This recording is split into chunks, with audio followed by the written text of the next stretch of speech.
Thank you, President.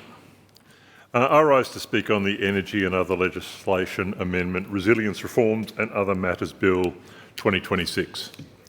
The bill amends the Electricity Safety Act 1998 to require Victorian electricity distribution businesses to prepare network resilience plans and to provide for the approval and enforcement of these plans by Energy Safe Victoria. We will be experiencing more frequent and more severe weather events due to climate change, and energy distribution companies will need to take proactive steps to prepare for these events. So that might include fortifying infrastructure to withstand high winds, or relocating assets from flood-prone areas, or providing generators to communities left without power in the wake of an extreme weather event. The resilience plans will be enforceable, and there will be penalties for businesses that fail to take reasonable steps to implement their resilience plans. During the inquiry into climate resilience in Victoria, we heard evidence of communities being left without power for extended periods following floods and bushfires. It's great to see the Minister responding to the findings and recommendations of that inquiry.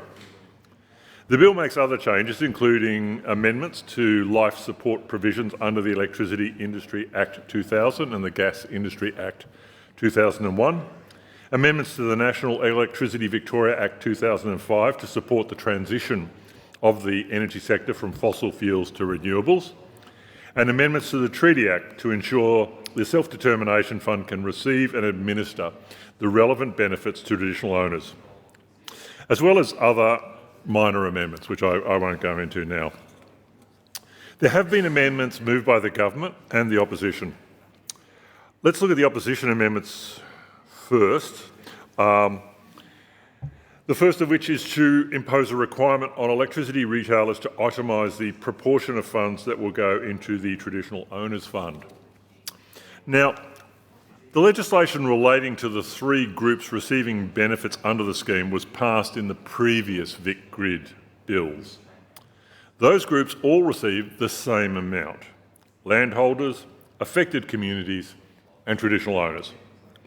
It's an accepted practice to include the compensation and benefit payments in the project costs, which are then reflected in the network component of the retail bill. Now, the opposition say that this amendment is about transparency, that consumers are entitled to know what they're being charged for. But if this is about transparency, why aren't they seeking for all funds to be itemised on the bill instead of just a traditional owner fund component? Why is the opposition only interested in the amount being paid to traditional owners? Their other amendments seek to amend the National Electricity Act 2005 to remove various clauses relating to the environmental assessments and to applications to the Grid Impact Authority for approval of generation, storage or hybrid energy projects located outside of a declared renewable energy zone. The bill amends the National Electricity Victoria Act 2005 to allow the Energy Minister to make an order relating to the regulatory arrangements related to the declared transmission system where an environmental effects statement has been ordered. So it allows those two processes to run concurrently. However, the conditions of the EES must be satisfied. Now, in relation to the clauses concerning applications to the Grid Impact Authority, I was a little curious as to why the opposition would oppose the streamlining of processes to enable more applicants to connect to the transmission network, notwithstanding their rather well-ventilated antipathy towards renewals.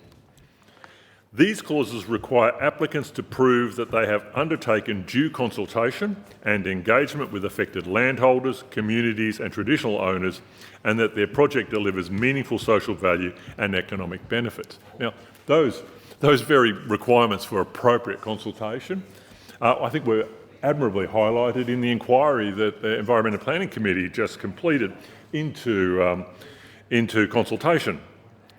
And I think the feeling of the committee was pretty much unanimous as to the ability to improve this. Now, we have heard those opposite complain about the lack of consultation with landholders and communities. Surely they're supportive of requirements for a Grid Impact Authority holder to consult and engage with these groups. I suspect their resistance perhaps has more to do with the requirement to also engage with traditional owners in this process. Now, this suite of amendments has nothing to do with transparency. I'm afraid I feel that there's an element of this which is primarily dog whistling, and we will not be supporting them. Turning to the government's House amendments, which deal with the government's compulsory acquisition powers. Currently, the compulsory easement acquisition process for transmission projects can only commence once the environmental effects statement process, which includes the heritage impact statement, is completed. Now, this amendment will allow the EES process to run concurrently with the compulsory easement acquisition process, as currently happens with rail networks, with roads and with water infrastructure. So it's not exactly groundbreaking. It will create more certainty for landowners and bring forward completion dates. The actual transaction, the acquisition transaction, will not take place until after the environmental effects statement has been completed. And if it's found that the easement is unsuitable for the transmission line route, if it's not much use to the company anyway, and the land can be sold back to the landholder. Either way, the landholder is no worse off. That said, this is an area we are looking forward to exploring further with the government tomorrow when we're in committee. Although I'm told it's fairly unlikely at this stage that an easement would be found unsuitable, as the process of calibrating the transmission line route is more advanced and the route has been altered literally thousands of times. As I understand on the current Western Link proposal, the ES is almost completed now and will be released later this year. The amendment will align Victoria's compulsory acquisition powers to those that currently exist in New South Wales and have done for some time. These have been uncontroversial and very successful in finalising those voluntary agreements with landholders. In New South Wales, 98% of voluntary agreements are reached once the compulsory acquisition process has been triggered. And this is what Victorian landowners have been calling for. Emma Keeley, the Nationals member for Lowan, beseeched the Premier to get on with compulsory acquisitions in September last year.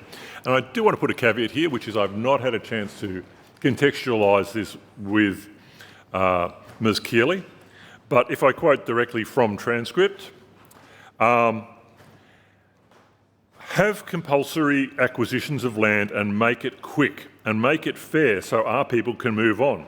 I call on Premier Allen, please, if you care about regional people, go out and do compulsory acquisition, as you would for a Melbourne project, and let our people deal with this because the uncertainty is dividing families.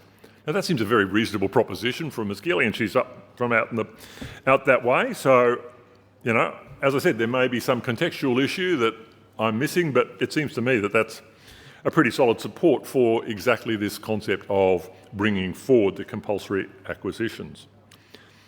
Despite this, the Coalition are not supporting these amendments. They say that the process undermines the EES process, which it doesn't. It doesn't, because it runs concurrently. It simply allows the government to trigger one process ahead of the other, which, as I have noted, has been working fine in New South Wales.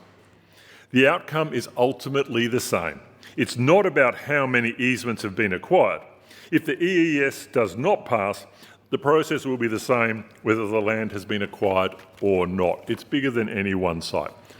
Now, I am not denying that there have been issues with the rollout of the government's renewable energy scheme, particularly when it comes to community consultation in the regions. We heard this loud and clear and shamefully in the Environment and Planning Inquiry into consultation processes. But this is something that needs to happen. We must move away from coal-powered energy. And whilst it's all fine for Mr Limbrick to, hark back to the days where, we had lots of coal and we need to build a new coal station, no one's going to fund it. No one's going to fund it unless Mr Limbrick is going to be arguing that that should be funded by the state government, which would seem to be rather contrary. Anyway, in reading some of the opposition contributions to this debate in the Assembly, I can't help but feel that all the outrage that generational farming families are having to carve off productive country that feeds the state, the nation and the world to accommodate transmission easements is a bit disingenuous. It doesn't take much to recognise that the greatest threat to productive agricultural land and farming communities in Victoria is climate change. There won't be many more generations of farmers working that land as they do currently if we continue to delay Victoria's transition to renewable energy. We will be supporting the bill and the government's House amendments, and I commend the bill to the House.